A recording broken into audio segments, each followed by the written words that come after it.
ერთი საბედისწერო წამი და 21 წლის ლუკას ცხოვრება ჩამოიშალა.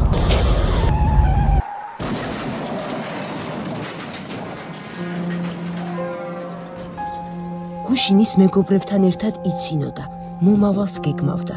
დღეს კი უძრავად წევს, სასუნთქი მილით ყელში.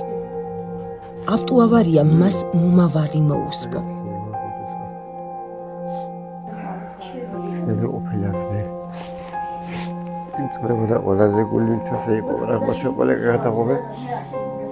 ტვინის მძიმე ტრავმა. ოპერაცია ოპერაციის შემდეგ. ლუკა სასწაულებრივად გადარჩა, მაგრამ მისი ცხოვრება თითქოს გაჩერდა. მისი გადარჩენის ერთადერთი გზა რეაბილიტაციაა, რისთვისაც საჭიროა ეტრი, საფენები, სტომები, სამედიცინო საშუალებები.